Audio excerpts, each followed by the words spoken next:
নিযুক্তিটো সকলো জায়গাত হৈয়ে আছে, য'ত যেনেকে পোষ্ট আছে। আৰু এই বছৰটোত মই ভাবো যে আৰু 40-50 হাজাৰ যুৱক যুৱতী নিযুক্তি হ'ব, কিন্তু ফৰেষ্টত বা ইমান দূৰলৈকে মোৰ মনত নাই।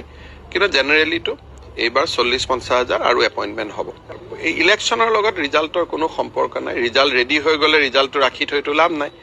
গতিকে ফেব্ৰুৱাৰীৰ শেষত নহ'লে মাৰ্চৰ প্ৰথম সপ্তাহত ADRE ৰিজাল্ট হোৱাৰ সম্ভাৱনা আছে। তাৰ মাজত কেতিয়াবা পৰীক্ষাৰ কথা 2 দিন আগত 2 দিন পিছত। নিযুক্তিটো সকলো জায়গাত হৈয়ে আছে, য'ত যেনেকে পোষ্ট আছে। আৰু এই বছৰটোত মই ভাবো যে আৰু 40-50 হাজাৰ যুৱক যুৱতী নিযুক্তি হ'ব, কিন্তু ফৰেষ্টত বা ইমান দূৰলৈকে মোৰ মনত নাই। কিন্তু জেনেৰেলিটো এইবাৰ 40-50 হাজাৰ আৰু এপইণ্টমেণ্ট হ'ব। এই ইলেকশ্যনৰ লগত ৰিজাল্টৰ কোনো সম্পৰ্ক নাই। ৰিজাল্ট ৰেডি হৈ গ'লে ৰিজাল্টটো ৰাখি থৈতো লাভ নাই। গতিকে ফেব্ৰুৱাৰীৰ শেষত নহ'লে মাৰ্চৰ প্ৰথম সপ্তাহত ADRE ৰিজাল্ট হোৱাৰ সম্ভাৱনা আছে। তাৰ মাজত কেতিয়াবা পৰীক্ষাৰ কথা